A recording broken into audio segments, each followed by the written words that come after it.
নরসিংদীর বেলাব উপজেলার নবাগত উপজেলা নির্বাহী কর্মকর্তা উম্মে হাফসা নাদিয়া এবং বেলাব থানার ভারপ্রাপ্ত কর্মকর্তা এস.এম. আমানুল্লাহর সাথে বেলাবতে কর্মরত সাংবাদিকদের মতবিনিময় সভা অনুষ্ঠিত হয়েছে।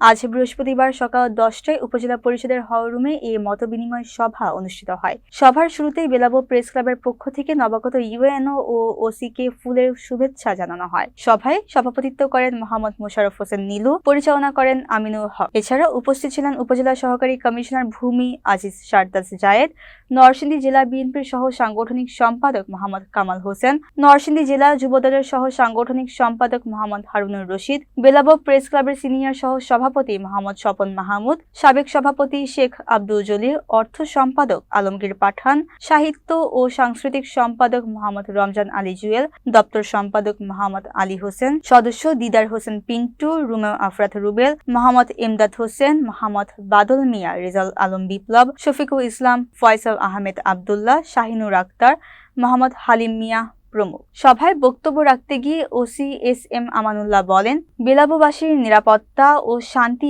বজায় রাখাই আমার প্রধান লক্ষ্য। সাংবাদিক সমাজের সহযোগিতা পেলে জনবান্ধব পুলিশিং নিশ্চিত করা সম্ভব হবে। তিনি মাদক ও অপরাধ দমনে জিরো টলারেন্স নীতি কঠোরভাবে অনুসরণের কথা পুনর্ব্যক্ত করেন। ইউএনও উম্মে হাফসা নাদিয়া তার বক্তব্যে বলেন, আসন্ন ত্রয়োদশ জাতীয় সংসদ নির্বাচন অবাধ, সুষ্ঠু ও শান্তিপূর্ণভাবে সম্পন্ন করা উপজেলা প্রশাসনের অন্যতম দায়িত্ব। তিনি মাদক দ্রব্য নিয়ন্ত্রণ সহ আইন শৃঙ্খলা স্বাভাবিক রাখতে সবার সহযোগিতা কামনা করেন।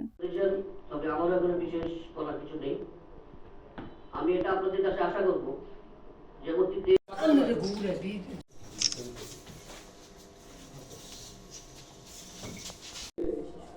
বেলাব প্রেস ক্লাবের মত বিনিময় অনুষ্ঠানে মহোদয় আজিজ শারদাস জায়েদ এবং থানা ভারপ্রাপ্ত বেলাব প্রেস ক্লাবের সাবেক সভাপতি, সাধারণ সম্পাদক সহ প্রেস ক্লাবের অন্যান্য সদস্যবৃন্দ, ওনারা সাংবাদিক বান্ধব ছিলেন, আমাদের সাথে মিলেমিশে কাজ করেছি।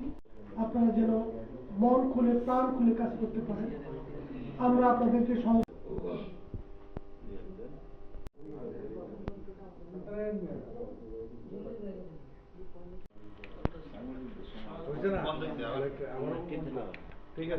বাস্তবায়ন হয় সেই প্রশাসনিক দপ্তর।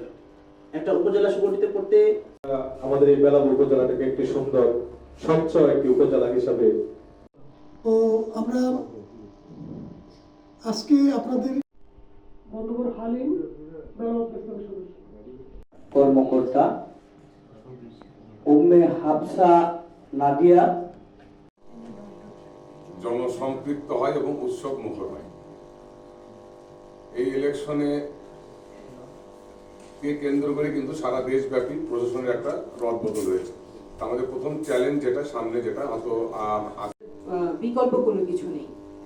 স্কুল, কলেজ, মাদ্রাসায় যেই শিক্ষাটা দেওয়া হয় সেখানে দায়িত্বপ্রাপ্ত যে শিক্ষকগণ থাকেন তারা তাদেরকে একটা নির্দিষ্ট সময় পর্যন্ত নির্দিষ্ট সিলেবাসের আওতায় কর্মকর্তা বর্ধন পুনর্বর্ধনের যে সিদ্ধান্ত নিয়েছে সেই সিদ্ধান্তের আওতায় আমরা যে ইলেকশনটা আছে এই ইলেকশনটা যাতে স্বচ্ছ হয়।